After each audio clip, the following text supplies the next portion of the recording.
Objetivos de la sección. Bueno, ¿qué pretendemos alcanzar en esta clase o durante el desarrollo de esta clase? Primero, diferenciar los tipos de mezclas y los métodos de separación que existen. Reconocer algunas propiedades de la materia, no las vamos a ver todas, vamos a ver algunas en forma particular con más profundidad que otras. Comprender los conceptos el concepto de concentración y algunas unidades en las que se expresa. Con respecto a esto vamos a ver unidades con las que ustedes puedan trabajar con los conocimientos que vamos a adquirir en esta sección. Y por último, como va a ser en todas las clases, transferir los conceptos que vamos viendo a casos ambientales. Bueno, el universo está formado por cuerpos que se transforman y esas transformaciones y esos cuerpos son estudiados por las distintas ramas de las ciencias naturales. Esos cuerpos son una porción de materia y esa materia no es en todos los cuerpos igual, sino que tiene distintas propiedades, es decir, que existen distintos tipos de materia y a esos los llamamos materiales o sustancias. Esos materiales o sustancias se transforman y en esa transformación hay una energía asociada. También poseen propiedades y poseen una determinada composición. Todo eso, es decir, la composición, las propiedades, las transformaciones y la energía asociada de los materiales, es lo que es estudiado por la química, son estudiados por la química. El universo, para poder ser estudiado, digamos, no estudio el universo en química, sino que estudio una porción del universo que me interesa, en la que me interesa realizar ese estudio. Eso es lo que es la definición de sistemas materiales, una porción del universo que es aislada para su estudio. Esos sistemas materiales pueden ser mezclas de sustancias o pueden estar formados por una única sustancia o componente. La definición de sustancia es una forma de materia, ya lo habíamos dicho, es una forma de materia que tiene composición constante, es decir, que es siempre la misma o definida, propiedades distintivas que me permiten reconocerla y está formada por partículas, que esas partículas pueden ser moléculas, iones, átomos y que son iguales entre sí. Bueno, en la imagen tenemos o se presentan ejemplos de mezclas y ejemplos de sustancias lo que nosotros llamamos un sistema material de un componente. En el primer caso es agua marina, es una mezcla, el granito es una mezcla, el jugo de naranja es una mezcla, el azufre es una sustancia. Las sustancias en general se pueden representar con una fórmula química. Acá no está la fórmula química del azufre, pero bueno, tiene su representación por ser una sustancia pura. Tenemos el caso de una moneda que está formada, es una mezcla en realidad porque es una aleación de distintos metales. Un cristal de calcita, que fíjense que acá tenemos la fórmula química, entonces está haciendo referencia que esto es una sustancia, no es una mezcla. Y el último ejemplo es el oxígeno en forma gaseosa, que también es una sustancia, que vamos a llamar sustancia pura, y que se puede representar con una fórmula, nada más que en esta filmina no se lo ha hecho, en esa imagen no se lo ha hecho. Todas las sustancias pueden existir en los tres estados de agregación. ¿Y cuáles eran esos tres estados de agregación? Bueno, acá en la imagen están, en el caso del agua, los tres estados de agregación del agua: líquido, sólido y gaseoso, como vapor de agua.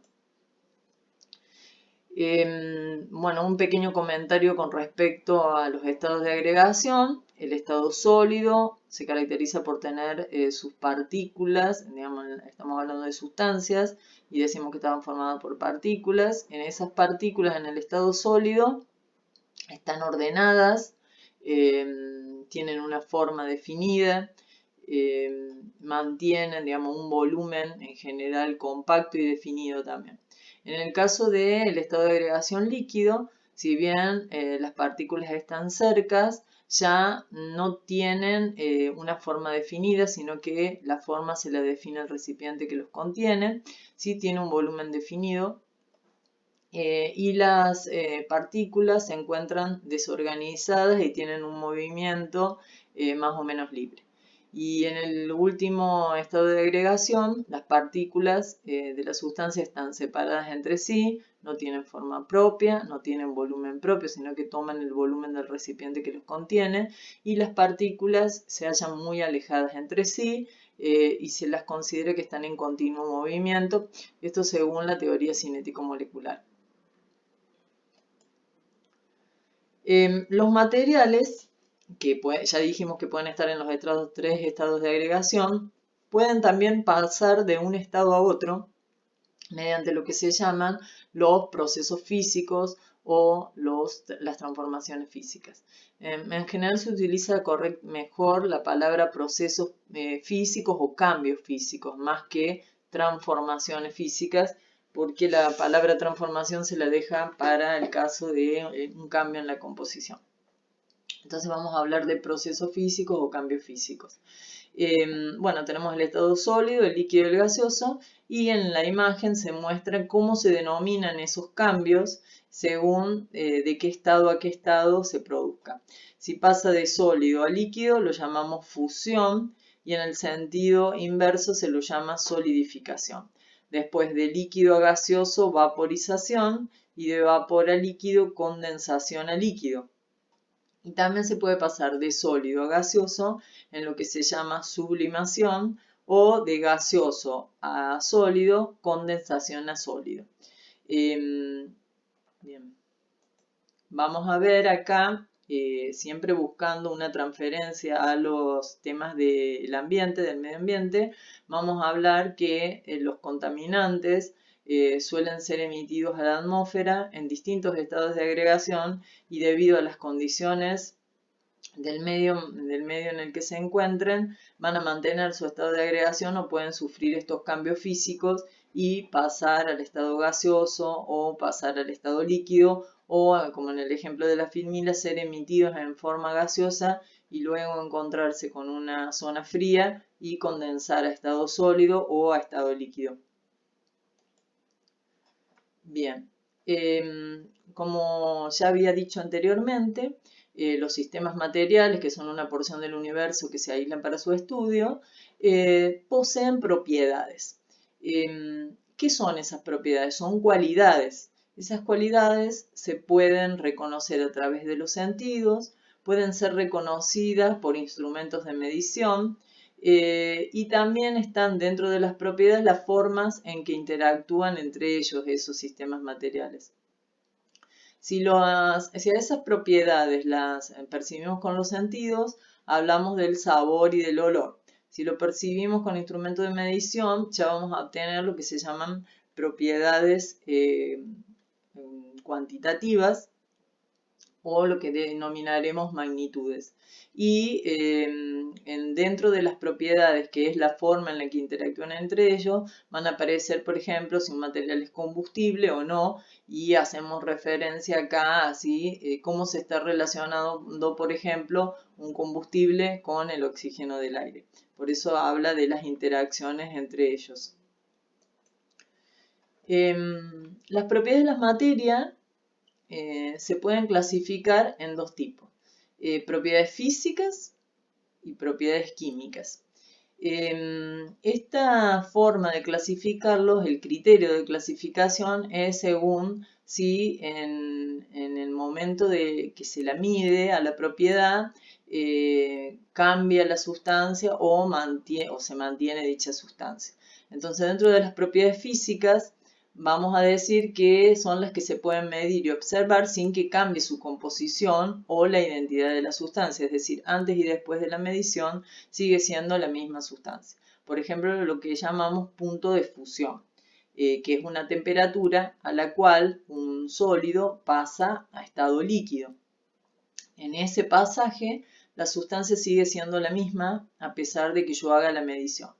Pero en el caso de las propiedades químicas, cuando nosotros queremos observar estas propiedades, se produce, o medir estas propiedades, se produce un cambio químico en estas sustancias y ya no siguen siendo las mismas sustancias a las que le estábamos midiendo la propiedad o la que queríamos determinar la propiedad. Es el ejemplo de la combustión. Es decir, nosotros queremos ver la combustibilidad de una sustancia y para ello la tenemos que hacer reaccionar químicamente y en ese momento la sustancia cambia. Otra clasificación de las propiedades de la materia es clasificarlas en propiedades extensivas y propiedades intensivas. En las propiedades extensivas, la propiedad depende de la cantidad de materia. Y como ejemplo tenemos el volumen, el peso, la masa. Estas propiedades se pueden sumar, son valores que son sumables. En el caso de las propiedades intensivas, no dependen de la cantidad de materia o de la cantidad de material que yo tenga. Y es el ejemplo de la dureza. Digamos, yo tengo 1 kilo de vidrio o tengo 100 gramos de vidrio en forma de lámina y la dureza de ese material va a seguir siendo la misma sin importar qué cantidad tenga.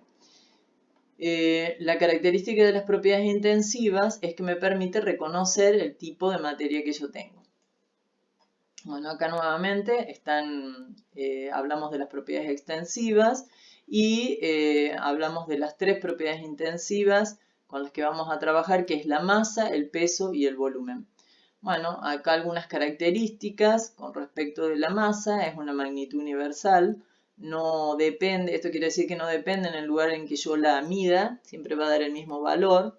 La medición se hace con balanza y las unidades son el gramos y sus múltiplos y submúltiplos.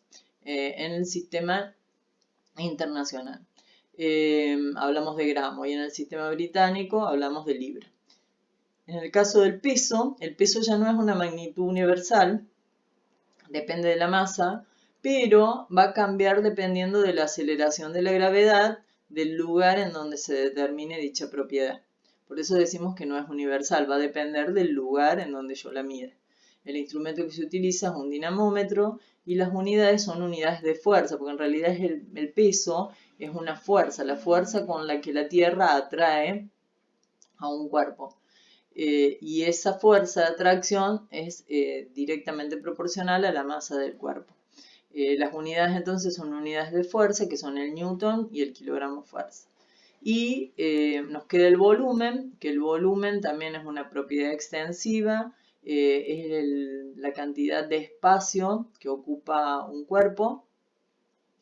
Y las unidades en el sistema internacional son el metro cúbico y en las unidades utilizadas en Argentina, que es el CIMELA, que es una adaptación del sistema internacional, la unidad es el litro, sus múltiplos y sus submúltiplos. La equivalencia entre metro cúbico y litro es que 1 metro cúbico son 1000 litros. Propiedades intensivas. Bueno, acá vamos a enumerar las propiedades intensivas. Ya les dije antes cuál era la definición, que eran propiedades que no dependían de la cantidad de materia y eran las propiedades que me permitían identificar a la materia. Dentro de las propiedades intensivas tenemos propiedades organolépticas, que son las que afectan a nuestros sentidos, como son el color, el sabor, el olor. La densidad, con la que vamos a trabajar o vamos a profundizar en otras filminas. La presión de vapor, la temperatura, el punto de ebullición, el punto de fusión, el calor específico, el calor latente de fusión y el calor latente de vaporización, la conductividad térmica, la tensión superficial y la viscosidad.